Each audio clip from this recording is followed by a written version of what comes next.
Square കണ്ടുപിടിക്കാൻ ഭയങ്കര ബുദ്ധിമുട്ടല്ലേ? ഈ സ്ക്വയർ കണ്ടുപിടിക്കുന്നതിനകത്ത് കുറച്ച് നമ്പേഴ്സിന്റെ പെട്ടെന്ന് സ്ക്വയർ കണ്ടുപിടിക്കാനുള്ള ടെക്നിക്ക് പറഞ്ഞുതരാം. അതായത് 5-ൽ എൻഡ് ചെയ്യുന്ന നമ്പേഴ്സ് ഉണ്ടല്ലോ, ഈ 5-ൽ എൻഡ് ചെയ്യുന്ന നമ്പേഴ്സ്, അതായത് 5, 15, 25, 35 എന്നൊക്കെ പറയുന്ന നമ്പേഴ്സ്, ഈ നമ്പേഴ്സിന്റെയൊക്കെ സ്ക്വയേഴ്സ് നിങ്ങൾക്ക് പെട്ടെന്ന് എഴുതാൻ പറ്റും. അതെങ്ങനെയാണെന്നറിയോ? ഇപ്പൊ 5 എന്ന് പറഞ്ഞാൽ അതിന്റെ സ്ക്വയർ നമുക്ക് എല്ലാവർക്കും അറിയാം അല്ലെ? 5ന്റെ സ്ക്വയർ എത്രയാ? 25 ആണെന്ന് നമുക്കറിയാം. ഇനി സപ്പോസ് 15 ആണ് ചോദിച്ചതെന്ന് വിചാരിക്കുക. 15ന്റെ സ്ക്വയർ ഞാൻ പെട്ടെന്ന് എഴുതുന്നത് കാണിച്ചു തരാം.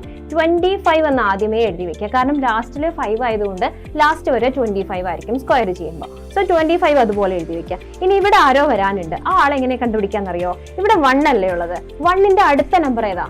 2 അല്ലേ? സോ 1 into 2 എത്രയായിരിക്കും? 2 ആയിരിക്കും. അപ്പൊ ഇവിടെ വരുന്നത് 225 ആയിരിക്കും ഉത്തരമായിട്ട് വരാം. ഇനി നമുക്ക് ഒന്നും കൂടെ നോക്കാം. അതായത് 25 എടുത്തോ.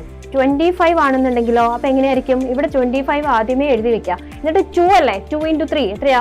6 ആയിരിക്കും. അപ്പൊ 625 ആയിരിക്കും ഇതിന്റെ സ്ക്വയർ ആയിട്ട് വരിക. അതിന് നിങ്ങൾ ഏതെടുത്തു കഴിഞ്ഞാലും, അതിപ്പോ ഇവിടെ നിങ്ങൾ 45 എടുത്ത് നോക്കിക്കോ. 45 എടുത്ത് നോക്കിയാലും ഇത് തന്നെയാണ് അവസ്ഥ. ആദ്യം 25 എഴുതി വെക്കുക. ഇനി 4 into 5, 4ന്റെ അടുത്ത നമ്പർ 5 അല്ലേ? സോ 4 into 5 എത്രയാ? 20 അല്ലേ? സോ 20, 25 ഇതായിരിക്കും 45ന്റെ സ്ക്വയർ ആയിട്ട് വരിക. അപ്പൊ ഇങ്ങനെ 5 ലാസ്റ്റിൽ വരുന്ന നമ്പേഴ്സിന്റെ സ്ക്വയർ ചെയ്യാൻ വളരെ എളുപ്പമാണ്. ബാക്കിയുള്ള നമ്പേഴ്സിനേക്കാളും ഇത് വളരെ എളുപ്പം നമുക്ക് ചെയ്യാൻ പറ്റുന്നതാണ്. ഓക്കെ.